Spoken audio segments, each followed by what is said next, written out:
You're muted. Thank you. There was a question in the chat. If I could share the screen. I was just reading off of my notes, so they can. But I'll be happy to provide links for the updates that I've given for the grants that I've mentioned, and I will also give you the links. Sure, I will do that right away.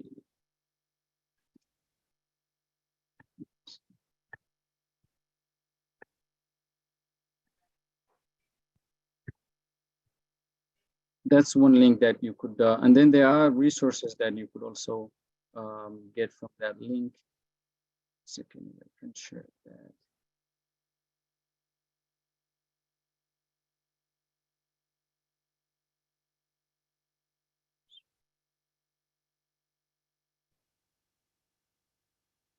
I don't know if you could see. These are the competitive grants that are that are out in the website. Launch Minnesota, of course, is one of the grants that's ongoing throughout the year. This is to seek and startups that have tech-related, the tech-related industry. There is a grant that you could apply for. There are helpful resources as well that you could get from that. If there's no any other question, I could probably continue to the next part of our agenda and invite Iqbal Mohammed to start the presentation on the Department of Administration.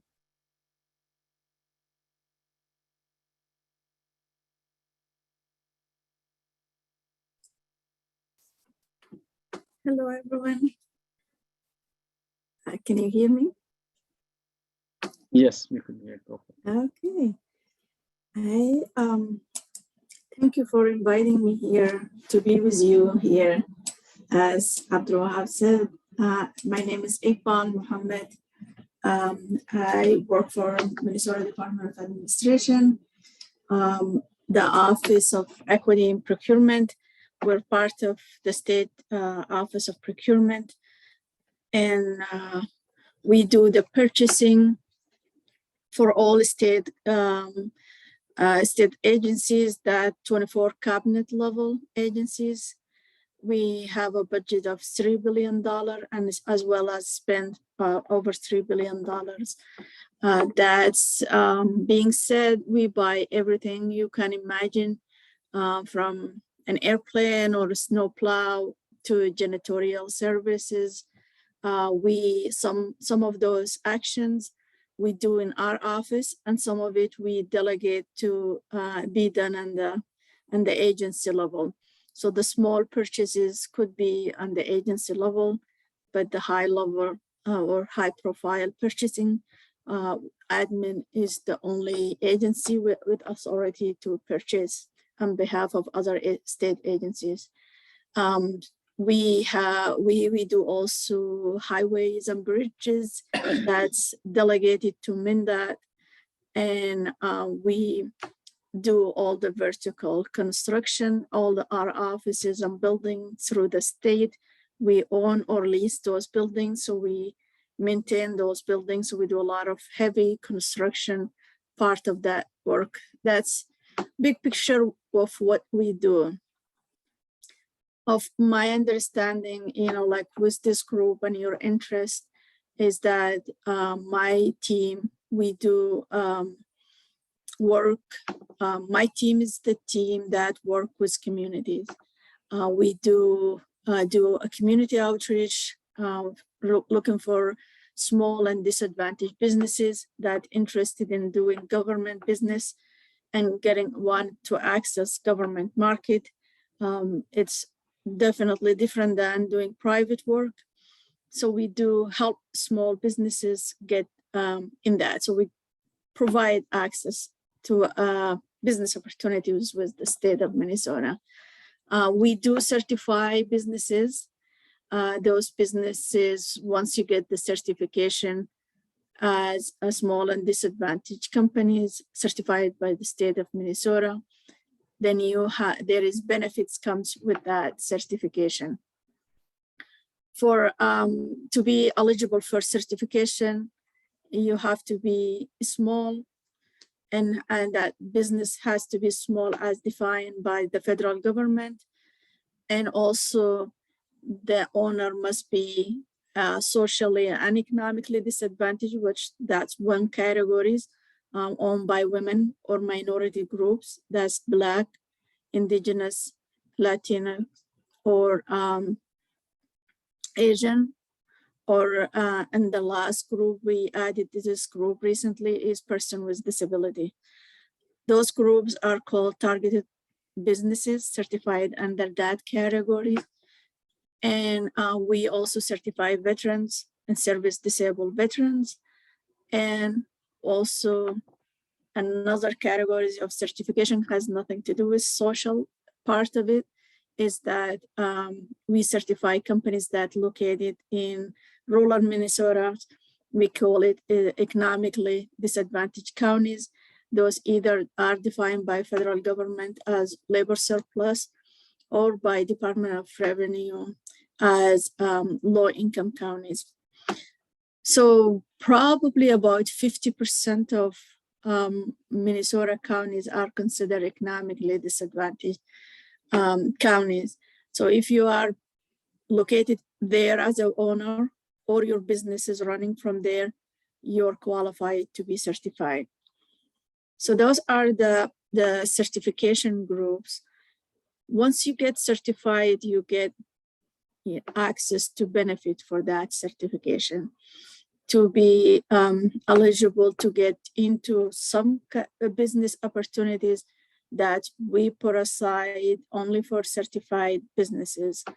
So if we, let's say, if we're looking for application developer to do a certain kind of application, and we go out and there is 3 companies, certified companies, have experience and qualified to do this kind of work, and they are interested to go after this RFP, then we shelter that opportunity only for certified businesses. We open that market only for certified businesses. Another way, another benefit is that even when you compete for a general a bid or proposal, that also you have 6% preference by expressing interest and submitting a bid or proposal for that business opportunity. So always you get that 6% over the low bidder, whether that points or dollar amount. Another benefit is that we also, any contracting opportunities up to $25,000, we could go and directly negotiate with you and get the price from you and award you the contract. And that's a benefit only for certified businesses. Under the law, anything over $5,000.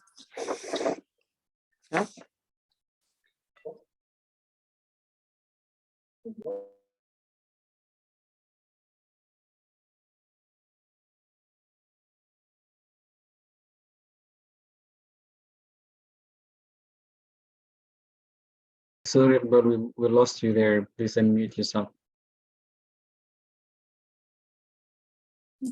Okay, got it. For under the law, anything over $5,000, we should put it in a public procurement announcement and wait for a period of time for people to respond, and has to be a competitive process. However, only if you're a certified business, we could go directly to you. This program we created like 5 years to help small businesses get into contracting with government, specifically with the state, has been really good opportunities, because if like you're the body who facilitated that opportunities for immigrants. So I'm assuming when the immigrants come and start their own business, they're not going to be full-blown, well-established business to go after millions of dollars opportunities or capital construction project, but they may be wanting to take steps into those from up to $25,000 to build their profile with the state of Minnesota and have that experience of doing government work. And so this is a perfect tool for immigrants and newcomer to government business to focus on this contracting tool, which we call it Equity Select. I believe like we did an average of $7 million in this procurement tool in the past 2 or 3 years. And it has been really working good for small and disadvantaged businesses to go to the state buyers and say, hey, I'm certified, I'm qualified for Equity Select, and I'm selling this product. Do you want to work with me? And those could be a lot of small services that it was Department of Education, Department of Human Service, like whether that's like home care or, transportation, whatever it is that you can control, you have the ability to do it and you want to build your business. This is something really good. And I have seen, because I am, holding the state accountable to help small businesses and push diversity in state contracting. That push have been going from the governors to the commissioner. My office, every quarter we pull the diverse spend. We send that to the governor's office. The governor's office send that to his cabinet and go down from there. So we also, my team and I work directly with the buyer on state level, state agency. So when we bring that conversation created buzz. So now I get calls from people who say like, hey, I'm working with those individual, or I usually those consultants from the community, I work with them anyway. Is how do I get them signed in your list to be certified? And that's where my team and I help them to get certified. And so that's the department can get the credit for the money they spend with them.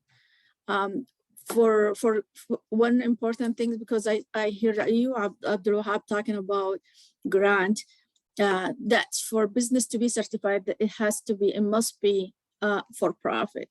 And I know a lot of the grants that goes from deeds goes to nonprofit that work with unemployment or other things. For us, you have to be a business and doing it for profit. So this is what the big picture. I want to pause a little bit to see if you guys have any questions before I proceed a little bit with more information.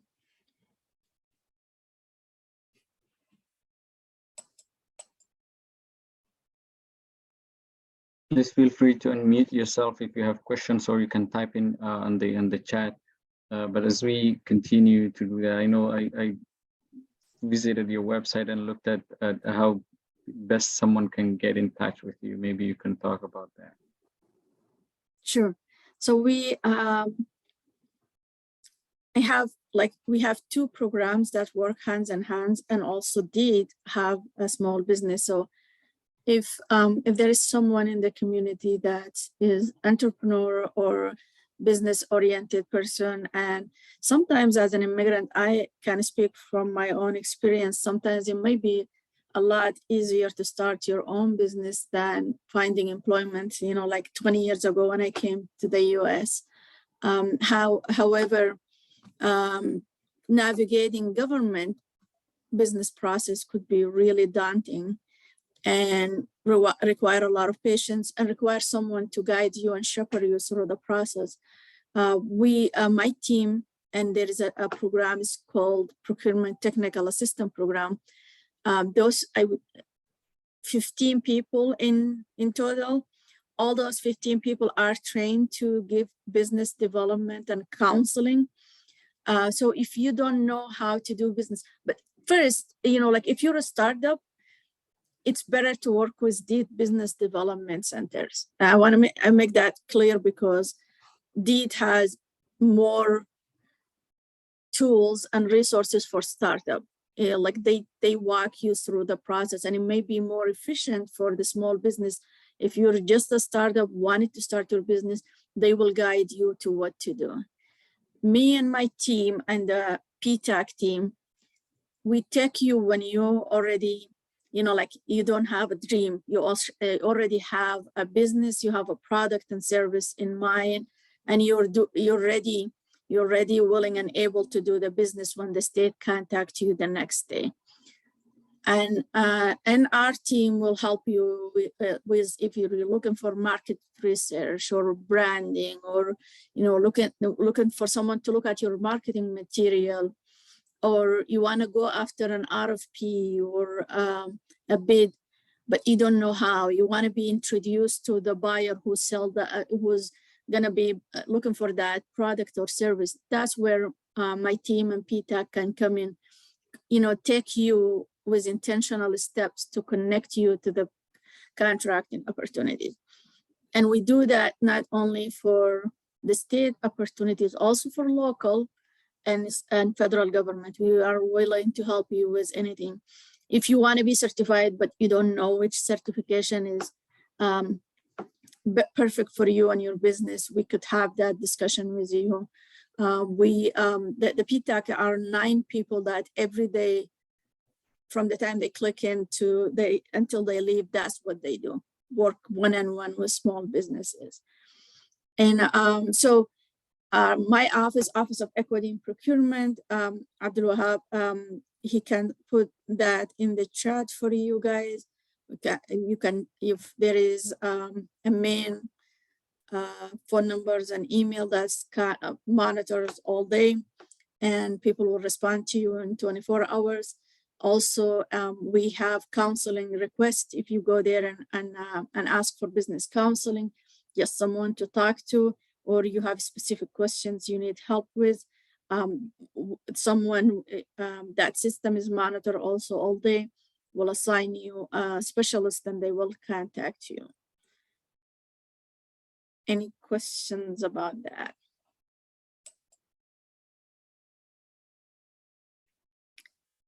So the areas that we work with small businesses, as I said, once you have a business set to go, we will help you with those certification, because every government entity has their own certification and requirement. So we'll help you through that. And we'll help you also prepare your business. What do you need to do to be responsible bidder for government entities? And we'll show you how to navigate our supplier portal, the website that we put our bids and proposal in. And then we shepherd you and help you until you make that decision and you do it and you submit your bids and proposal. And we don't leave you there, hang there.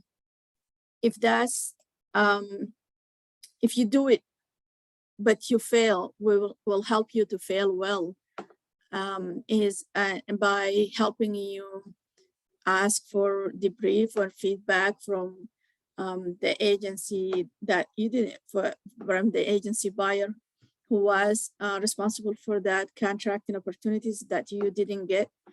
So you wanted to know why you didn't win. So next time you can win that contract when it goes out again.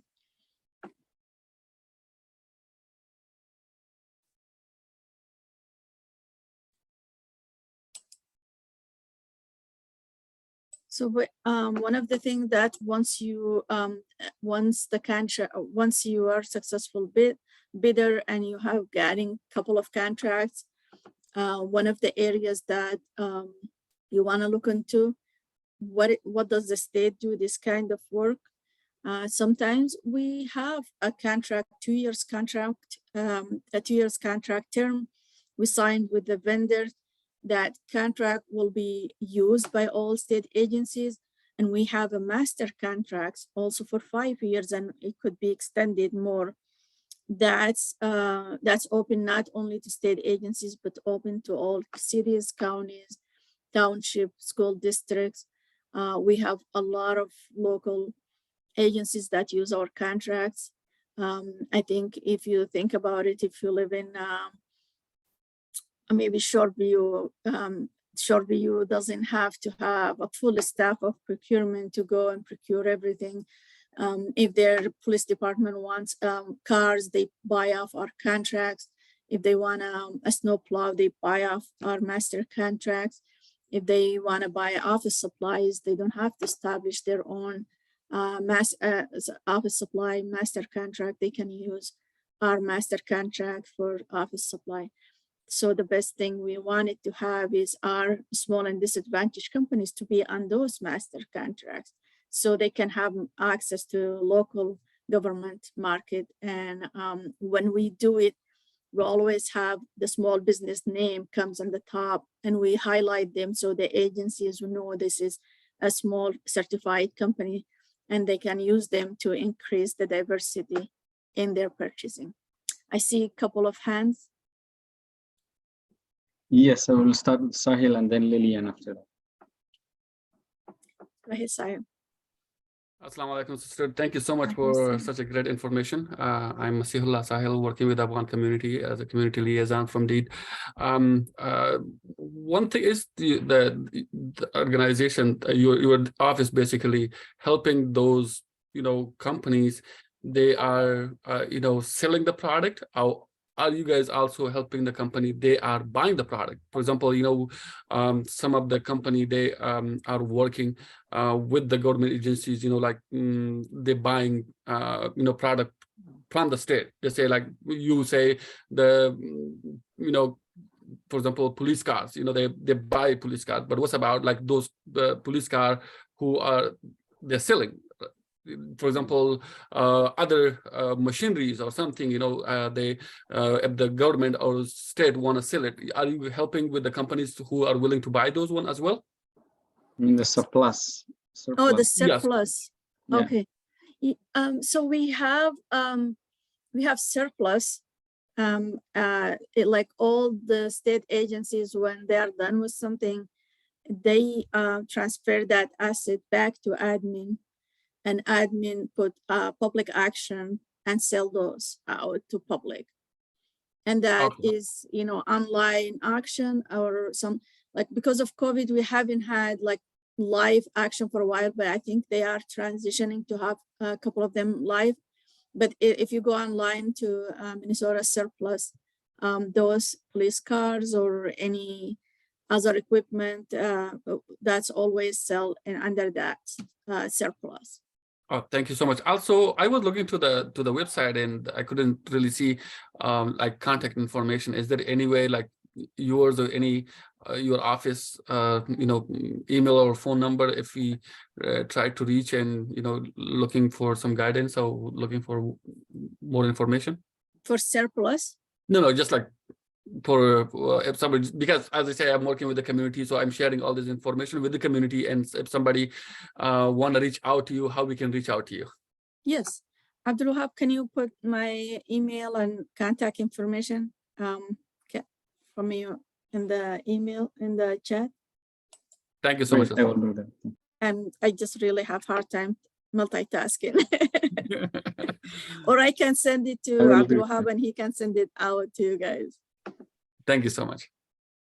Thank you.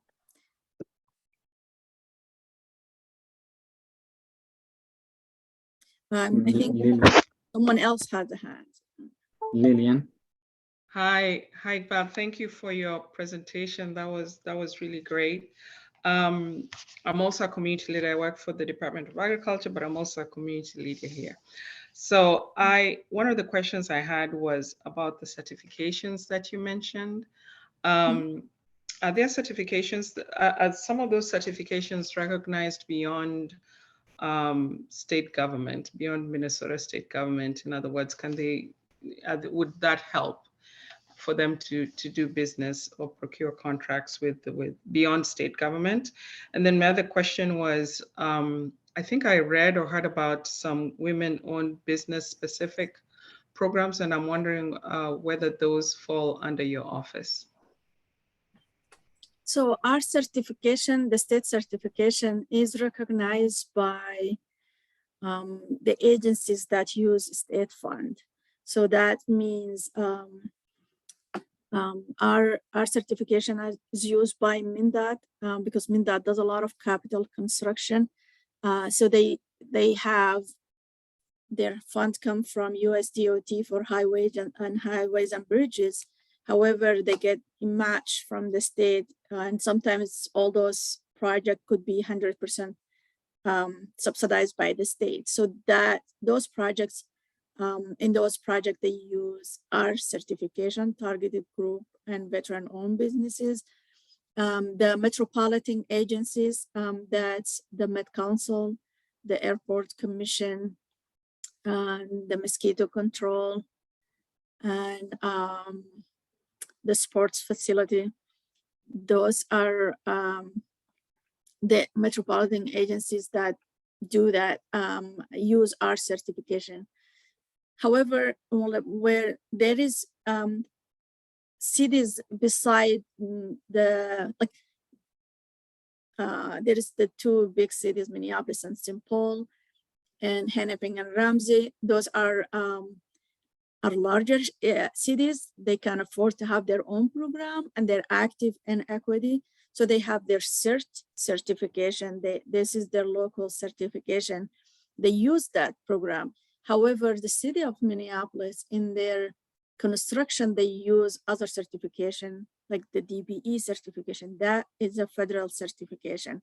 So when the small business, if you refer a small business to us, we will walk them through those certification. Our certification, the state certification, CERT, and the DBE for federal certification all come in one application. You submit one application, you get certified for 3 of those certification. So like think about growing cities like Bloomington, or Woodbury or Edina. Of those, Brooklyn Park, Brooklyn Center, those cities are growing diverse, and they may, I get a lot of calls from those kind of cities wanting to increase the diverse spend with small and disadvantaged businesses. So if there is more push from the community, those cities, they don't have to reinvent the wheel and have their own certification. The right way is to piggyback and certified businesses. And sometimes they just have that self-certification. And as long as you're certified somewhere as women or minority, they accept your certification. Minnesota State, that's also an agency that's recognize our certification as well. We work closely with the UFM, but like those agencies are large enough to make their own decision. They have their own statute. That's the benefit for certification. There is, our certification is free. All the service we provide is free, counseling, or anything you ask us to help you with. There is women-owned and minority certification. Those are national certification, but are for profit.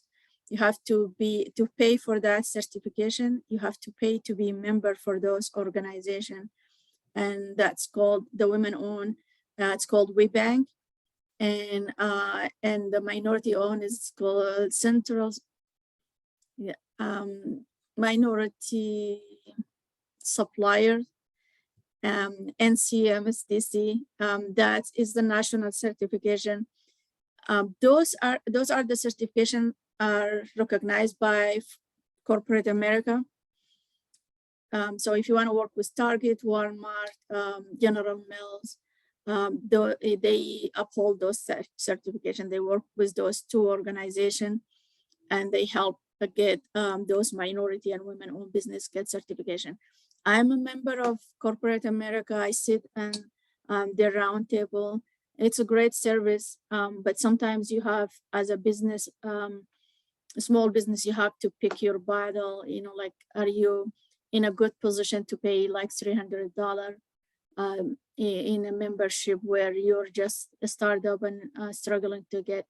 But if you're in that kind of, let's say, if you're a trucking business transferring goods, it might be better for you the certification in that the private certification, because you're going to be working with Amazon, you're going to be working with Target, Walmart, Super Valley.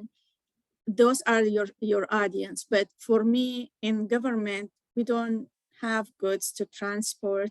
If you're working in construction and you're hauling sand and gravel and hot mix for the paving, then my certification and the DB certification will be good for you. Then you have that access to business opportunities.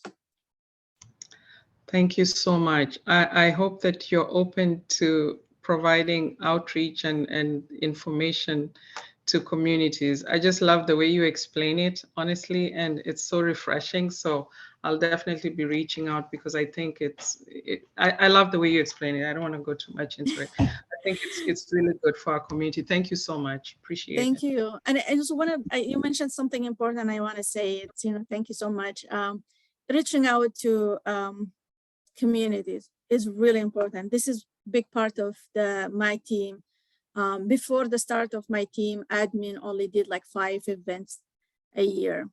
And so when we had bad press in 2015, where Minnesota has the worst disparities. This is not news for anyone here. In all levels, whether it's employment or housing or any way you touch it, there is disparities. And that's where my office was created. Then we moved to, we got to up to 100 outreach a year. We went around the state reaching out. However, like me being from those communities, I think still we can do better. One thing that I'm really pushing hard for the state to do is to reach out community by community. I don't want, us to hire a public agency, public engagement, multi-million company to reach out to the Black community or any of the subgroup of the Black community to tell them about the state and the purchasing opportunity.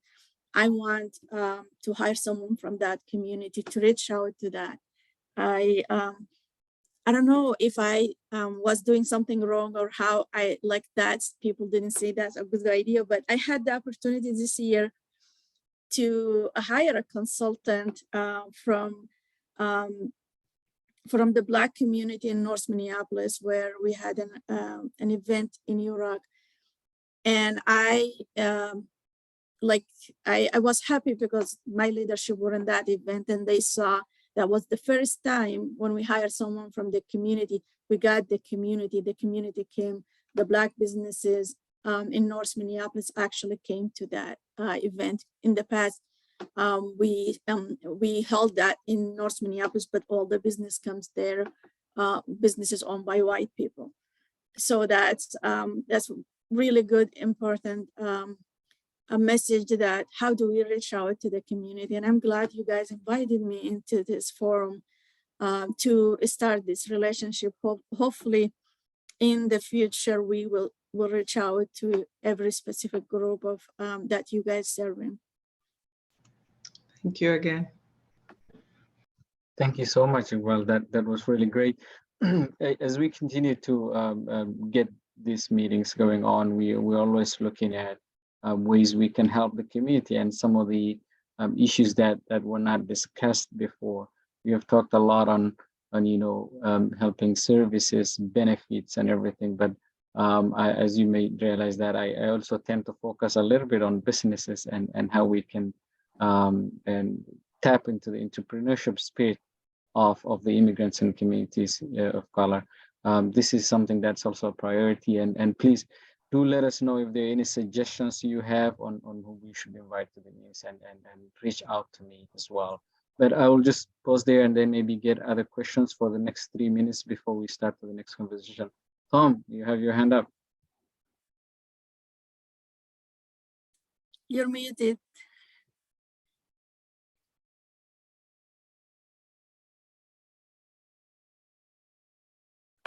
Tom, you're still muted. My apologies. Yeah, I was going to say a great presentation and a great info as well. A quick question: if you have all your requirements in order as far as the certification goes, you have all your paperwork, all the paperwork that is listed, is it a relatively quick process? Is there a backlog, or what? You know what? Some people might want to know that. Thank you. So the paperwork is a lot. You know, we're government. You know, we ask you know, like you to sign a paper and almost everything. However, if you work with a counselor, they might shepherd you through the process quicker, because if you're a startup business, if you're a small business, most of those requirements may not be applicable to you, versus, you know, like we ask like for tax return for the past 3 years, you know, that's for a company, a mid-sized company, they may have lots of finance, and, you know, yeah, they have to work with their lawyer, their accountant to submit that. But if you're a smaller business, those things could get quick. As for my team, we try to process those in less than a month. We have up to 2 months to process the application. As long as you give us your information, we certify companies every week. The committee meets every week to review and approve certification. Thanks. Thank you. That was great. Thank you. Okay. Someone else has their hands up. Hamoud Kainan, Ghayere. Thank you. Thank you so much, Iqbal, for all the resources you've provided us. I just wanted to ask from a nonprofit perspective. I've been running a nonprofit called Youth and Family Circle for the last 10 years. What opportunities is there for us or other nonprofits who are helping kids with education, and as well as opportunities and activities and that they wouldn't get otherwise, in order to, you know, grow them and have that potential in them for their growth, especially in the education? In the last couple of years, they have fallen behind, you know, on their education. What opportunities is there funding wise to help us grow in that aspect?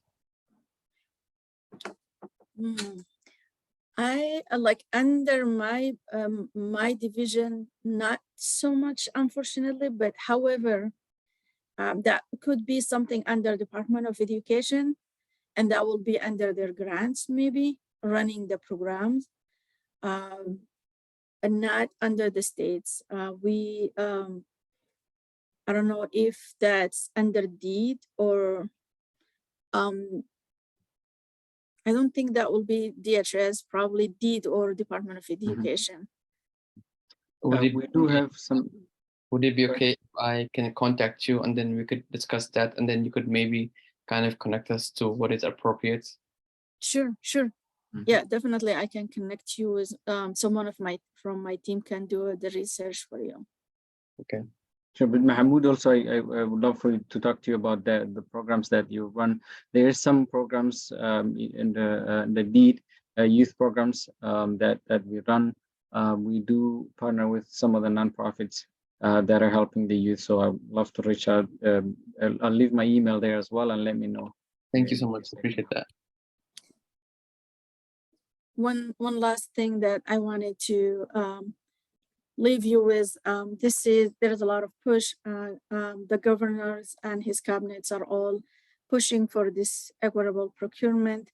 I personally meet with the governor's team every quarter and report on their spend. When I started back in 2018, we spent about $85 million with small businesses. This last fiscal year, 22, we spent over $230 million. So that's huge elevation. And that's just to tell you the story about how serious this administration is and how supportive it is. And so with the election result, we're glad we could continue that journey. So if you have any organization, community organization that support and help small businesses, let them know about this, let them know about our program.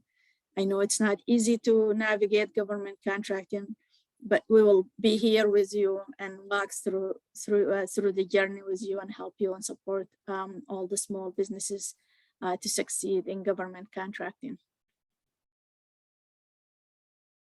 Thank you so much, Iqbal. Really appreciate for you joining us today.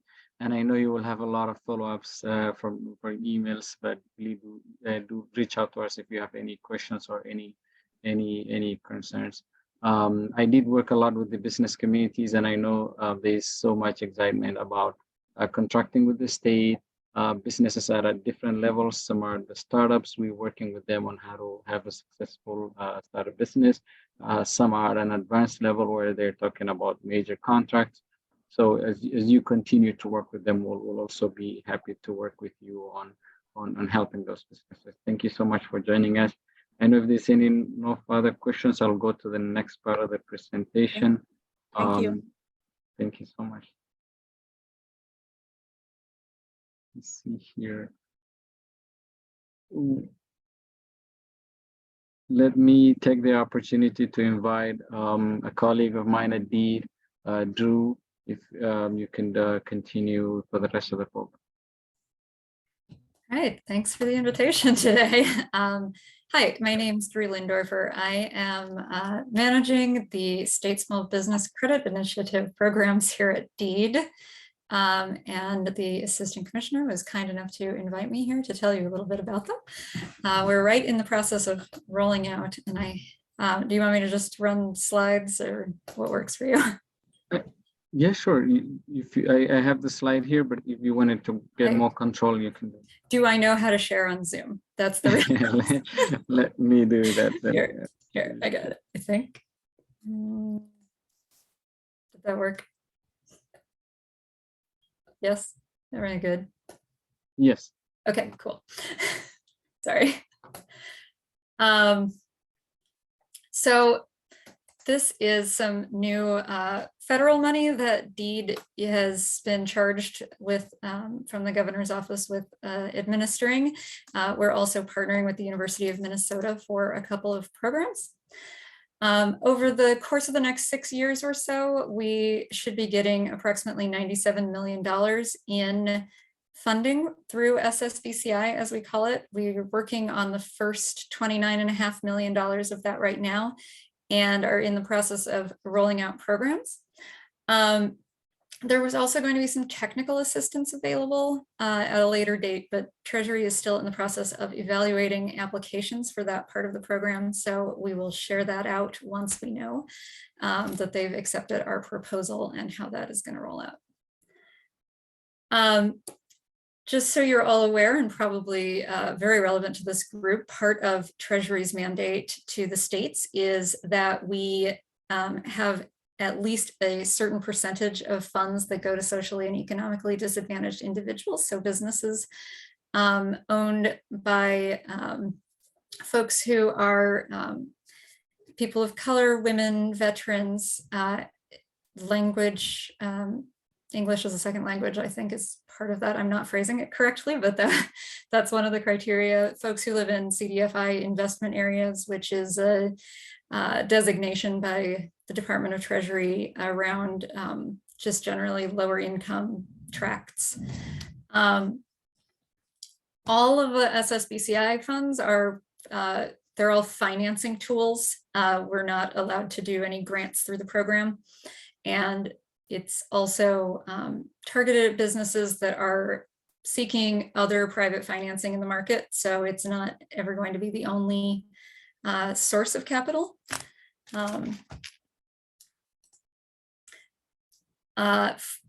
So all of the states are getting funds through this program. So all of our programs are obviously targeted at the state where we live. So everyone has to be in Minnesota. According to the SBA, 500 employees is what makes you a small business, but we're expecting a great number of the beneficiaries through this program to be much smaller than that.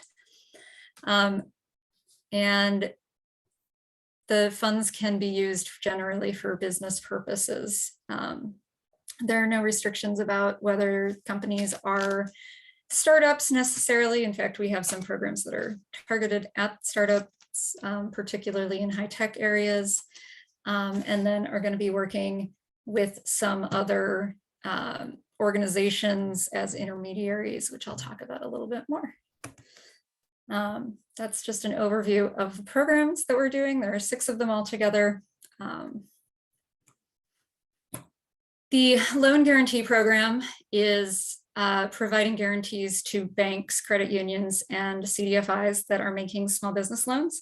Right now, we're in the lender enrollment phase of that program. So we have applications in from banks and CDFIs to apply to become eligible. And then once they make loans, they're setting all of the loan terms and everything like that. But we are guaranteeing the loan because there is some additional risk beyond what their credit policies would normally allow them to approve without something like a guarantee.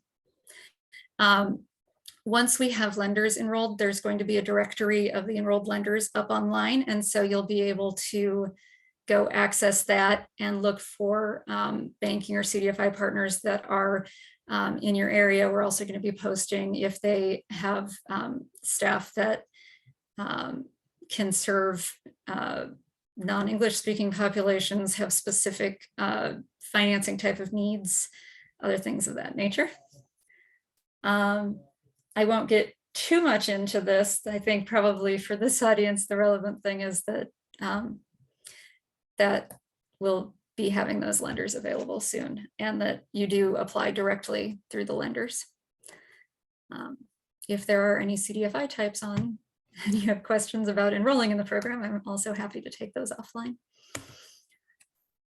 The Growth Loan Fund is one of those programs that I mentioned that is specifically targeted to startup communities, to high-tech startups. And so this is for companies that are in the process of raising equity for their businesses. It's a patient loan specific to the high-tech areas, very similar overlap to Angel Tax Credit Program. And Deed is directly administering this, so it is a loan straight from Deed. It does not begin principal repayments for the first 4 years, so it's really helping get those companies launched and ready to get closer to market. The Small Business Loan Participation Program is not yet out, but we will be publishing the RFP for it in, I think, the end of this month sometime. The program is going to work with nonprofit lenders across the state. They will have to apply to Deed to participate in the program. This is again one where once we've confirmed the lenders, we'll have a directory up online and staff can assist in making recommendations if there are specific needs and you can't assess it on our online information. Again, this program is really flexible. The loans will be made by the nonprofit lenders, and so the application is done through them. If any of you are familiar with the Emerging Entrepreneur Loan Program that Deed's been running for the last 7 years or so, the expectation is that it is in some ways similar to that. The end structure for what Deed is doing is different. We're purchasing a participation in the loan. So basically, if the lender makes $100,000 loan to a business, we would purchase $25,000 of it. From the borrower's perspective, it probably doesn't make a lot of difference versus the way that Emerging Entrepreneur works. All the terms are going to be set by the lenders, and that program is, we're expecting to meet a lot of those SETI targets that I mentioned earlier, because we are to have an expectation that there will be geographically specific and culturally specific organizations that are applying to do financing through that program. I did also recently find out from Treasury that they have some ways that we can report if there are borrowers who cannot take loans that have interest on them, and so have some setup to do that either through a buy-sell agreement or some similar situation that Treasury is going to allow us to report on that. There are some fee caps with Treasury that make some of the structure of those types of loans fairly challenging.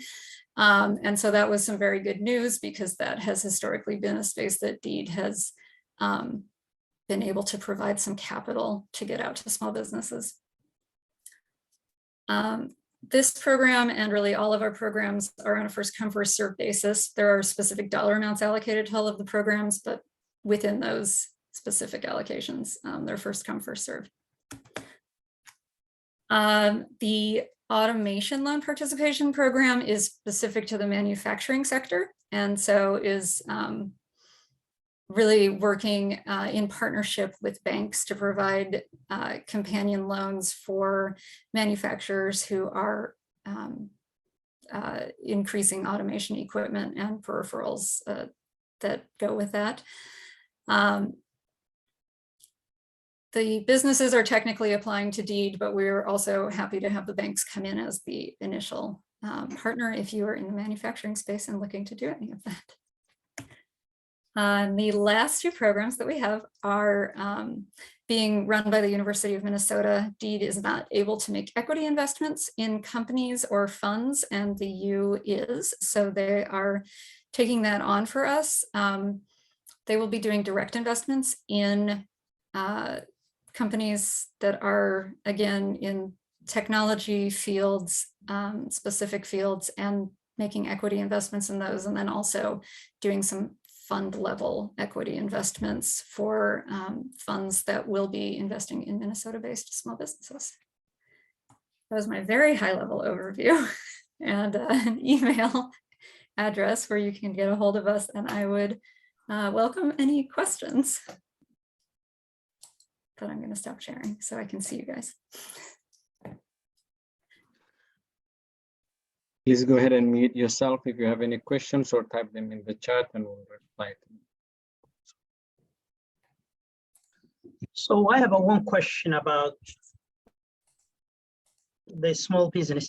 So do you invest like the small educational non-profit organizations, which is not the non-profit but full profit, that is starting up for small, like teaching some kind of skills, providing a skill those who are disenfranchised or disadvantaged people? So that would probably be one of the things that would fit within that loan participation program that I was talking about, that we're going to be doing the RFP for soon. That program, because it's working through intermediaries, is going to be much more industry neutral than some of the other ones that I mentioned. And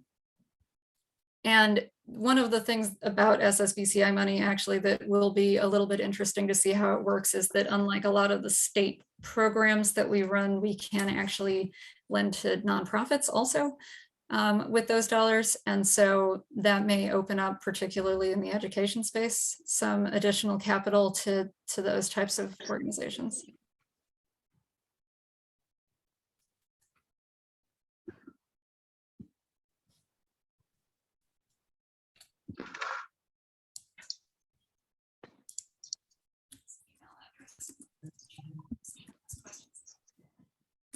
I see there's another person who just admitted. If you have any other question, please go ahead and unmute yourself.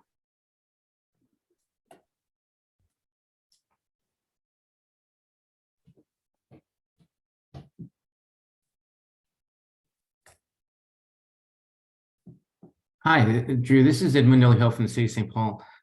Quick question. Most of these programs are working directly with financial institutions. I think you mentioned one that was directly lending money to individual businesses. Yeah, Growth Loan Fund is a direct loan from DEED. The automation program is also, but it's a companion loan structure, so it has to have a bank or at least vendor financing involved. Okay. And we're filling a gap on that front. Okay. On that program that You remuted.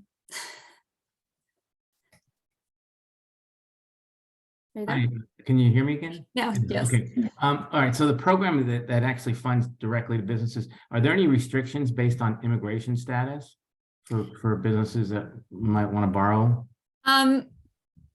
Well, even for, I mean, I think that's actually going to be true across the board, regardless of whether it is the direct or the intermediary programs. I do know from Treasury that if you're, here on a visa or something, as long as the loan is benefiting the state of Minnesota, they do not have any issue with that. I actually just this morning got a question specific to loans made to folks on ITINs that I want to double check the answer with Treasury before I commit to anything on that. Okay. Okay, thank you. Mhm. Thank you, Edmundo. That's a great question that we didn't think of, but something very important to follow up. Hello, how are you? Good, how are you? Good. Yeah, my name is Sam. I wish to apologize. These meetings I rarely miss, but today I had to miss. I had another conflict with Mohammed. I apologize. I love these meetings, But my question is, I'm going to ask you, is it possible whenever you have time, can you send me a copy of the presentation or share with us? I think it's important. I know what happened. I can go back and read, and if I have any questions, I can always reach you to reach to you, Mohammed, for any answers. Yeah.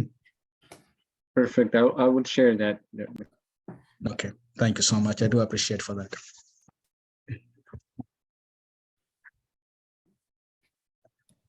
I know a lot of the some other colleagues are not in the call today, but they definitely did ask me to share that presentation, and they had questions about that. I guess the most question that came up was people heard about the $97 million, and they wanted to know if they could apply to that. And as Drew has put it so eloquently, is that there are several programs that come under that grant, and most of them are going through the other partners or the lenders, and that is something that is important for us to mention to the community. But we will definitely be sharing those resources and more.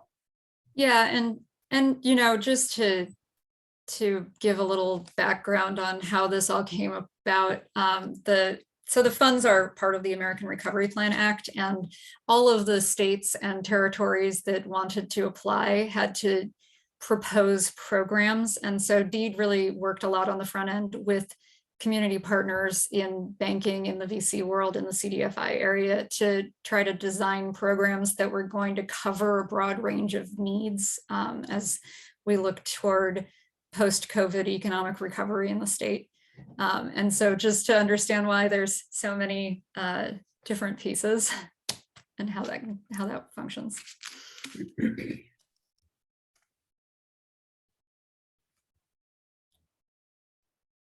Great, thank you, Drew. I don't see any other questions, but I can probably just open the floor to the community organizations and our partners if there's anyone who want to mention an important something, or maybe an event that they're holding, or something that you would want to share with the group.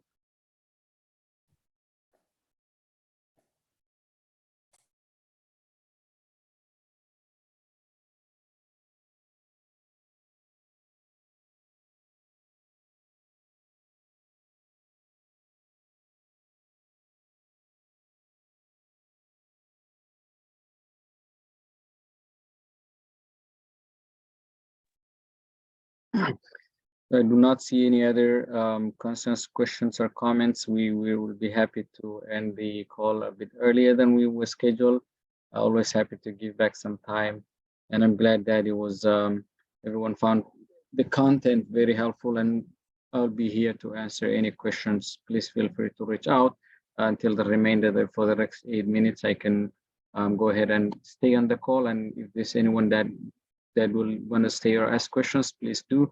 Otherwise, everyone else is free to leave. Thank you so much for joining us, and I do appreciate. Until next time, see you again. Thank you. Thank you.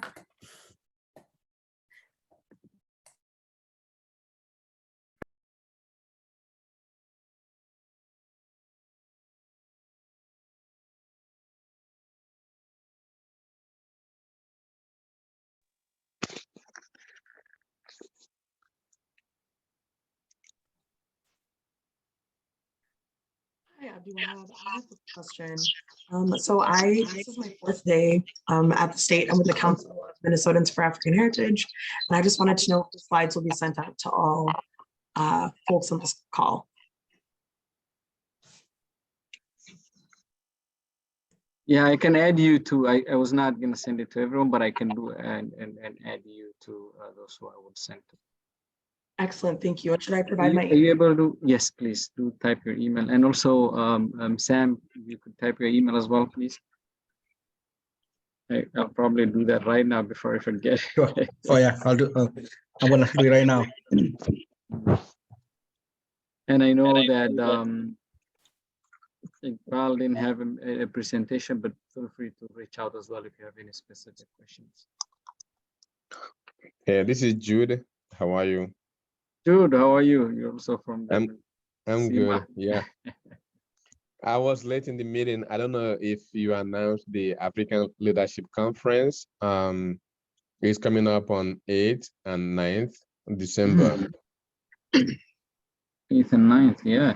Oh, yeah. You could have announced that before everyone left. Now there's only 6 of us in I the was call. looking for, I heard when you were talking about the announcement, I was looking for the dates before I could, and then you ended it. For those who are still on the call, we receive it and you can okay. share that. I'll forward it to you. Maybe you can. It can be one of the things you can send it to the group. So wait, it's on the you said on the 9th and the 8th, right? Yeah, I will forward you the flyer. Because I might actually do the next call on the 6th, even though I'm still thinking of doing it on the 13th. But yeah, we might do the next call on the 6th. That will give you some time also before the conference to announce it again on this forum. Okay, I'm just forwarding to you now, so you can, when you share the presentation and other communications, you can add it to the group. Great, I will do that. Thank you. You're welcome. Find that email. Yo, Mr. Mohammed, you need to visit us one day. You know, you need to come to our Brooklyn Park. You can meet me, Jude, we all, and other leaders here, you know. I do come out there. I was just there. Oh, the you other did? day. I was just there the other day and met with we was to go on that bus tour that Acer does. Oh, okay, Acer. And Okay, so I missed it too. I missed it. But I it didn't go. happen, so that's good. Okay. But I ended up staying there and meeting with some of the organizations. So I would love to come out. Yeah, we are very close to ASR. I think it's like maybe like a 1-minute walking distance, just the next building.